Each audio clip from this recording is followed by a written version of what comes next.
Hello, my name is Jon Sleigh, and for the people joining us on catch up or remotely, my pronouns are he, him. This session is around queer engagement, and as such, we are going to be covering a number of conversations both around queer joy and prejudice towards queer groups. I'm specifically using the word queer to be the most inclusive. I hope and ask for your trust on this journey, and please do make mindful decisions about your well-being as we continue. You are very welcome, my remote friends, at whatever time or whatever stage you join us. The first example I'm going to talk about is from Hampton Court Palace. They have just finished a run of the amazing exhibition Permissible Beauty. If you've had a chance to see this either online or in person, it's a dazzling showcase of queer intervention, queer activism, and queer joy, where historical beauty as associated with white female presenting aristocratic figures is reanalyzed, reconsidered, and space is made for contemporary queer beauty, specifically queer Black beauty. In this exhibition, it formulates and contrives new ways through the beautiful photography of artist Robert Taylor to express what beauty means and what beauty is. Fundamentally, to hold space for queer voices, but then amalgamate those voices into the past, creating new queer heritage and new queer sociology. I had the privilege and the pleasure of hosting the community access groups for a roundtable discussion and welcome to the subject, both of queerness and of the exhibition itself, working at the intersection of so many different identities, knowing that through empathy, through care, and through the social justice that this exhibition brings up, so many other voices can be brought in, and that this is not a conversation locked within queerness itself, but queerness is a social conversation. Queerness is a conversation on liberty. Queerness is a conversation on inclusion. Therefore, I had the privilege to have that conversation with a number of people in the space. The commission to have that conversation was partly based on language and partly based on access issues. We're talking about queering a space as audience engagement. I think one of the fundamental things that this experience taught me, and I was able to reflect on with this experience, was that we can't presume queerness exists. We can't presume queerness exists as a space and as a conversation. And many of the participants that took part in this were very candid in the fact that this was the first time they'd engaged with queer dialogue. This was the first time they had reached for empathy. This was the first time that they had considered queerness as a conversation and a physicality.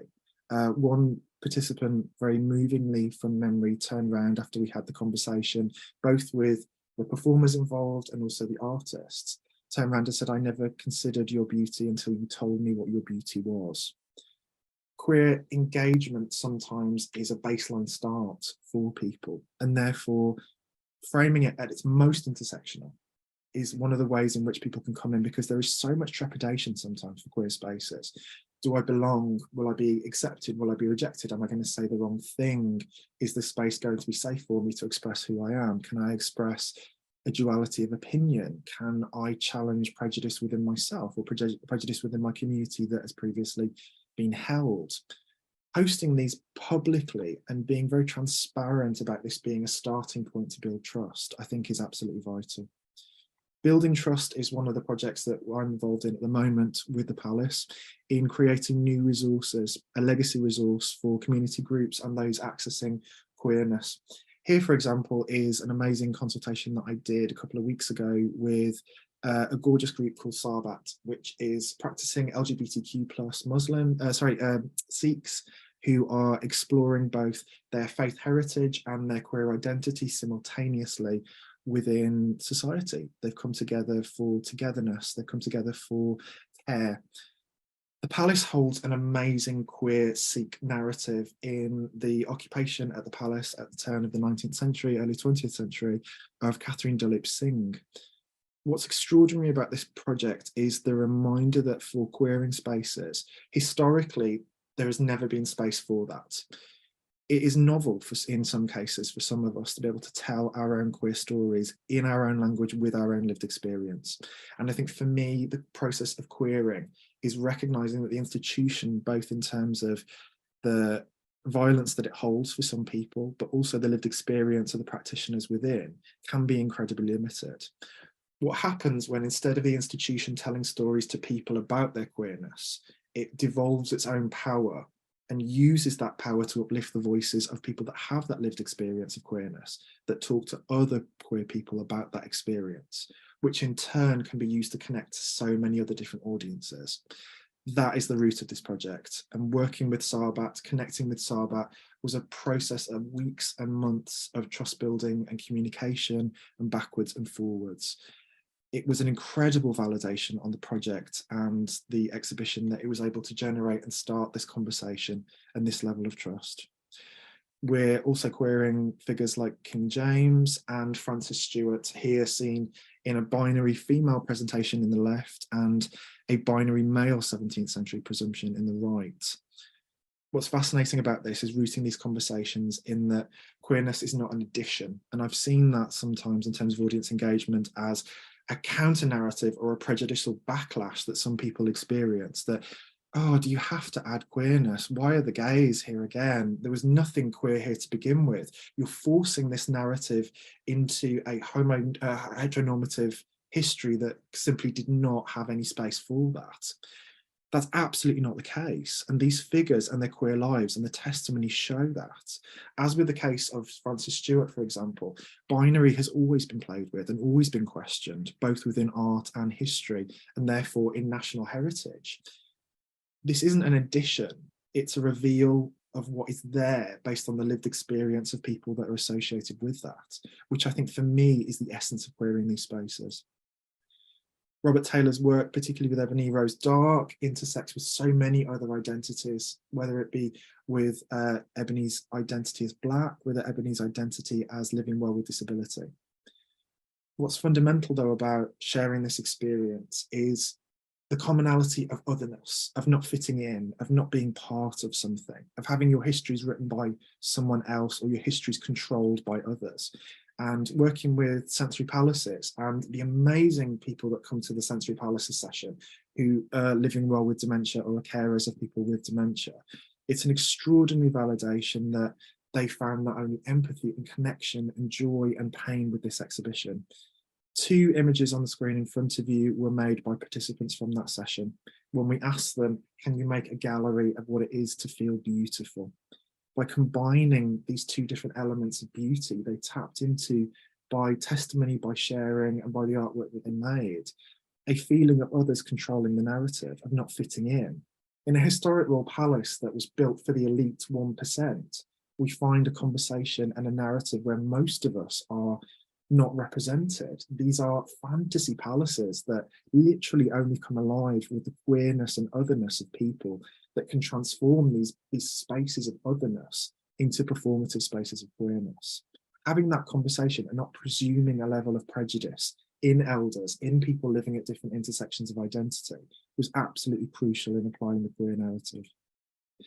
One thing that I found really useful was reflection on the work that had been done at the National Archives, which I was really proud to be part of, where together we have co-authored a resource toolkit for communicating and accessing potentially painful histories. I leaned on that really heavily because presumptions of safety simply are not there. A duty of care needs to be had deeply within queer conversations and intersectional conversations. I also found the Museum Association's toolkit on decolonisation massively useful because it's a reminder that queerness does not sit separately from social justice initiatives. Queerness is part of decolonisation. Queerness and the queer identity does not stop in terms of the letters. We intersect in every single part of society, at every single strata. Therefore, when I'm thinking about safeguarding and access and language and what I'm doing, I reach to multiple tools, not just queer specific tools, because for me, it's the most responsible way in which I can communicate that. I am the co-curator of HERE&QUEER at New Art Gallery Walsall. If you've seen it, it is beautiful. I know I'm biased, but it's beautiful. Reactive co-curation was the key message here in terms of asking communities from a post-pandemic landscape when we're coming out of lockdown and where a number of communities were exponentially affected, disproportionately affected by the lockdown experience, of which queer communities are one of them in terms of reduced access to provision, loneliness, isolation, health issues, asking people rather than presenting a queer exhibition, but turning around and saying, what is it exactly that you need? What can we do for you in this space? Was the crucial message to inform how the space was built. With that, the conversation around queer homogeny. There is not one queer conversation, there is not one queer community, it is made up of multiple identities. To bring 5 or 6 people around a table and say you represent the sum total of queerness is irresponsible, in my view, because how do we represent that? And finding homogeny in such a rich and diverse community is nigh on impossible. Therefore, for us, it was around finding islands of content, people willing to share their stories that sparked an intersection with other stories. HERE&QUEER is a gorgeous space that started with that presumption. It was based in empirical research that we'd done in terms of the collection. But how it devolved beautifully was that research was just the starting point for conversations. And at least half of that was thrown out of the window when community started making choices for themselves. Yes, amazingly, you've got all this historical knowledge, you've got all this art history knowledge, you've got all this information that you've researched. Actually, what was more important to a number of people in the space wasn't the history of the object, it was the feeling of the object and the queerness of the object. Changing the institution was part of that, one of the key drivers being Sally Ryan, who you can see pictured here by the gorgeous Jacob Epstein. Sally Ryan was one of the founding voices of New Art Gallery Walsall and was an openly queer woman.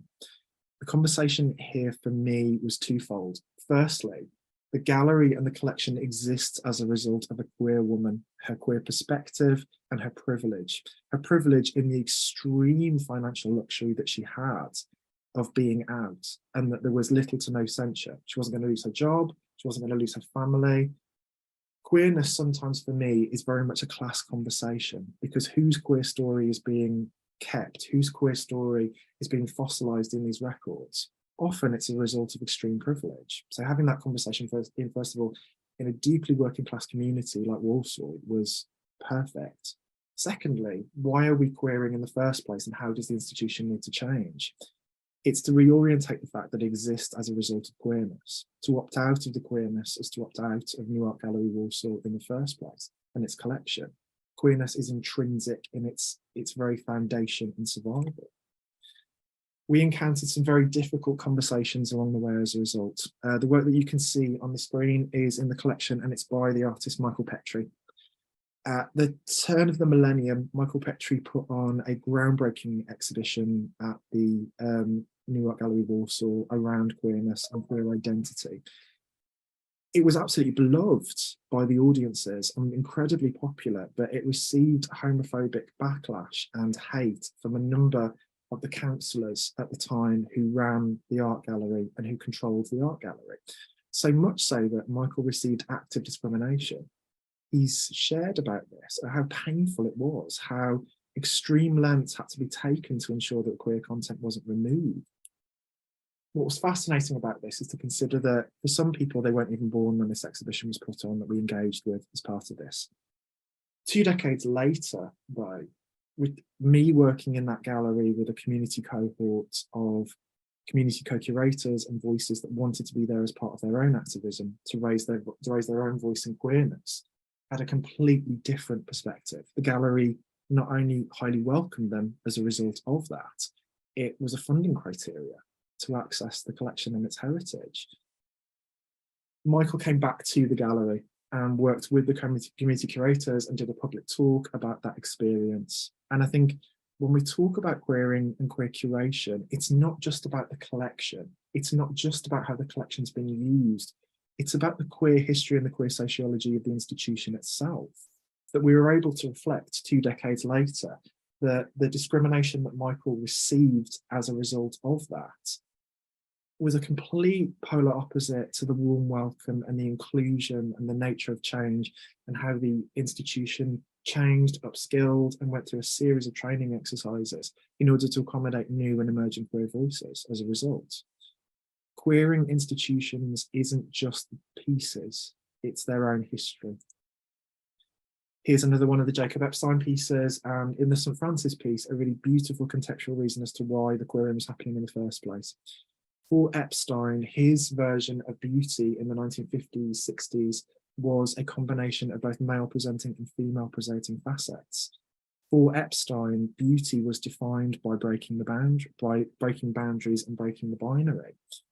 That's reflected in the nature of St. Francis that we see on the screen. It's intrinsic in the work, it's intrinsic in the artist's vision. If they have the bravery to have these conversations, if they have the skill to make these artworks, we too, in turn, as audience engagers, need to commit to those narratives. Queerness isn't just in the collection, it isn't just in history, it's a feeling. Consider the institutions and the settings by which we find queer heritage and heritage in general. They are spaces that other by default. They are strange, often bizarre spaces, architecturally and physically, that stand apart from the rest of society. To enter into them is to enter into a strange cocoon of sociology built over decades and generations. What's fascinating about this is orientating the fact that even if you don't engage with any of the artwork, New Art Gallery Walsall is a queer space. It's got queer aesthetics. The proportions, the lines of sight are designed to trick and confuse and beguile you.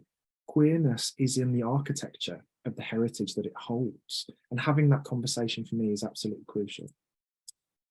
I asked 4 questions as part of that, including the ethics of queering figures from the past. How do we change the institution? How do we frame conversations on sexuality and gender? And how do we hammer home intersexuality and fluidity? One of the biggest ones there for me was the ethics of outing people in the past. Do we have the right to? Is it ethical to do so? And having that conversation openly with audiences is really beautiful. On the screen in front of you is the methodology that we used in terms of the engagement and the creation of the exhibition, which was identification of the intent, then the research and curation of the content, where the gallery reaches beyond itself critically to question and frame queer-themed assets. Research weaves disparate pieces into a narrative that forms the start of community conversation and sharing, not the presumed end. Every time we had a conversation, it was never a full stop. It was always a question mark or a comma.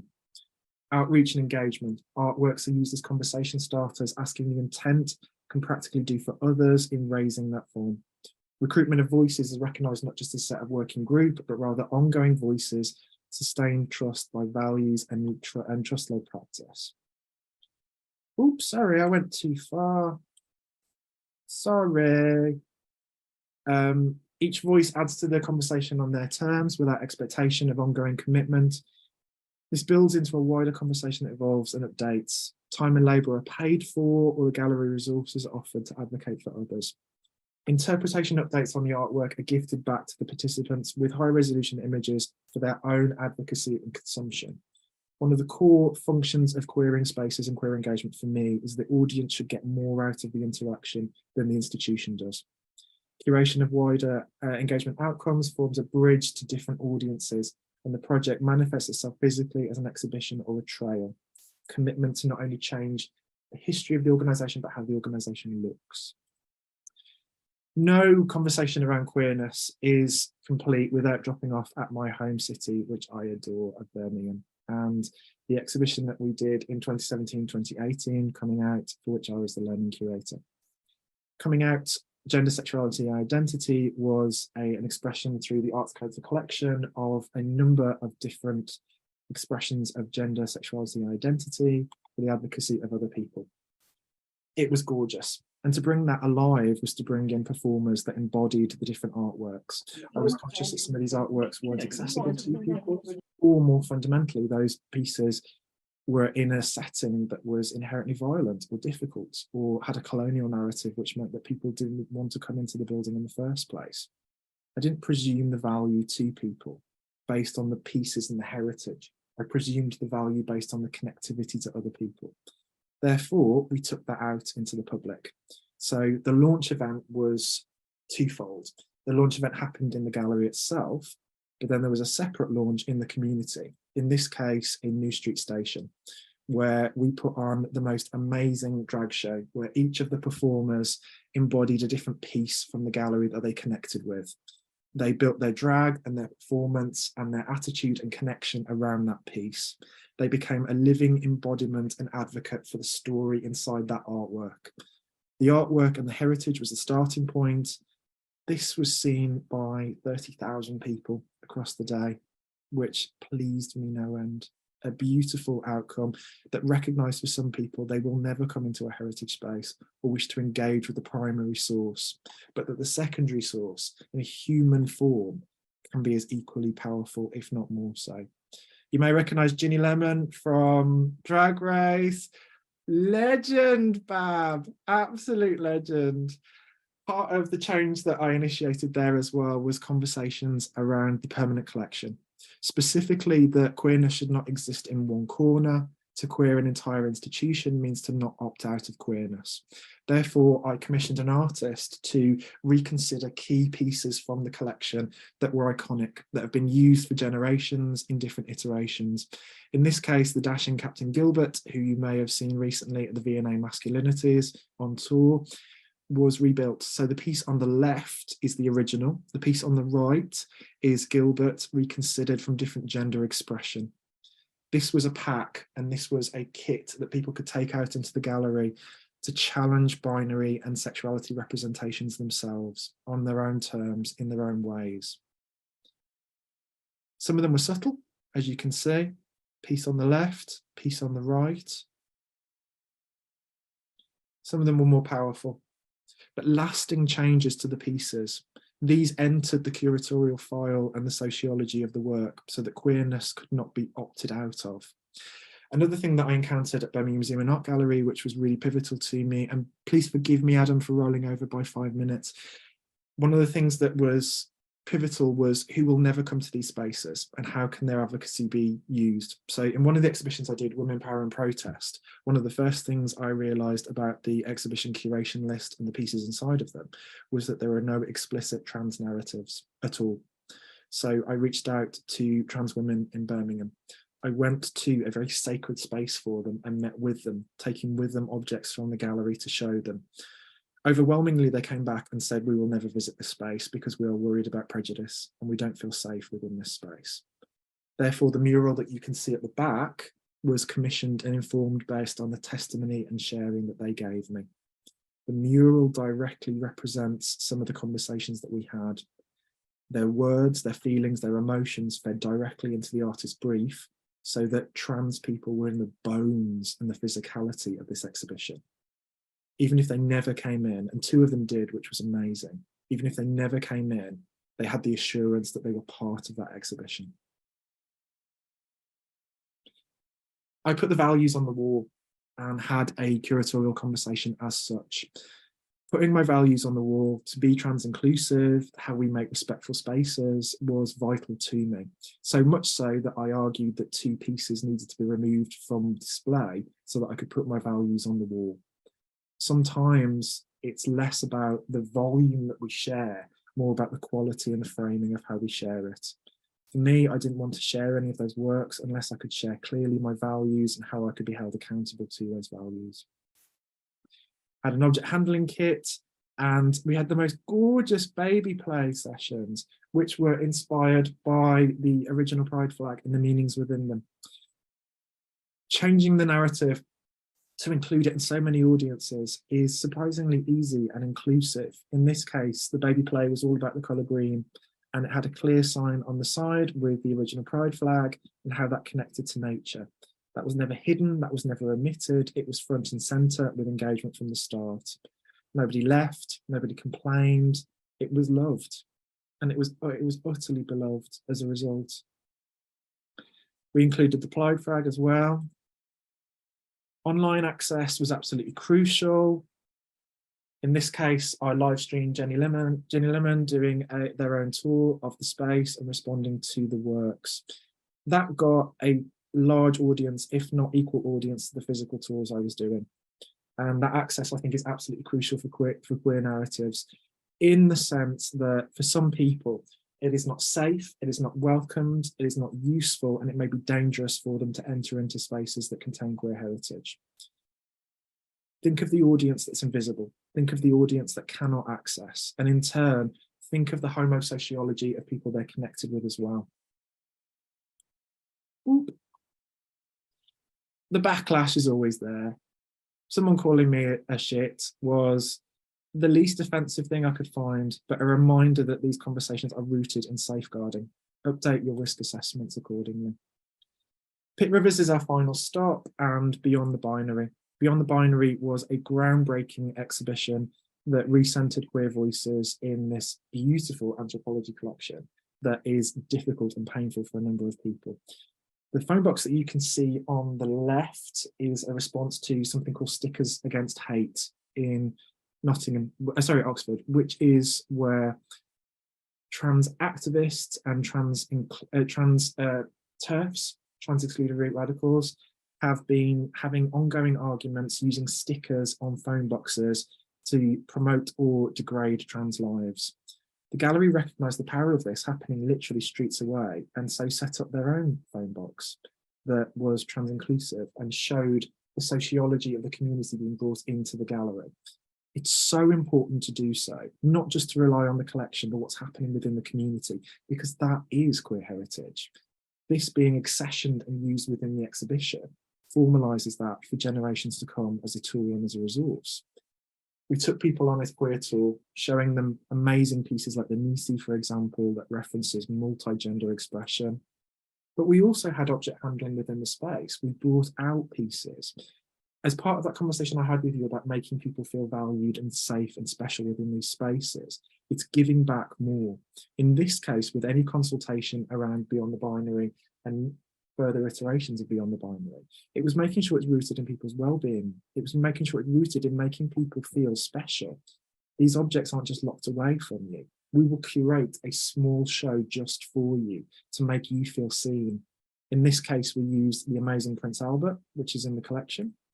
We also used a piece that referenced Maenads and their homosociology and the link to Victorian women. The thing I'll leave you with is the evaluation station that was in Pitt Rivers that struck me as a moment of learning that was incredible and so powerful and so poignant. As part of the steering group and one of the consultants, I got to see Beyond the Binary from start to finish. And when it started, I saw it before any evaluation was put on the walls at all. Very cleverly, they used an image of a public toilet and referenced the queer heritage, the specifically male presenting heritage of leaving messages for other people in toilet cubicles and graffitiing toilets as a way of showing your queerness, communicating with other queer people, whether that be sexually, socially, romantically, however people want to connect. They use that as the basis of how people can write on the walls today. And they've invited people to write and leave messages. How that unfolded was incredible though, because as the exhibition went on, the wall was filled. So they started writing around the wall, then they started writing on other walls. The queer experience is not tidy. The queer experience is not confined to one box. Queer liberation will find a way. The gallery recognised not only people using their own vernacular, but using that space as useful and connected to other people. They started leaving other messages for people and replying to other people on the walls. A gorgeous validation, I feel, of that space functioning in terms of pure queerness, that queer people were talking to other queer people. When I would go into that space, queer students from the universities would be sat on the floor, not necessarily to engage with the artwork, not necessarily to have conversations about those pieces, just to sit in a queer space. And I think just to hold space and have those conversations and know that people are responding and writing to each other in those spaces shows not only that queer heritage is working in my estimation, but new queer heritage is being made. As a final roundup, understand your values. Being an ally is not just words. Communities shouldn't feel they have to be the interface or explain the art based on their lived experience to others. Heritage expands with communities and changes the collection. Destabilize the power of any institution and hold yourself accountable as a practitioner. If you would like to speak to me further, here are my details. But right now, before we meet our amazing speaker, it's time for a couple of minutes. Take this time to have a break, my lovely friends. Take this time to share in the comments if you would like to. Have a stretch, go to the loo, have a cup of tea. I'll be online, but we'll start again with Adam in about 2 or 3 minutes if that's comfortable.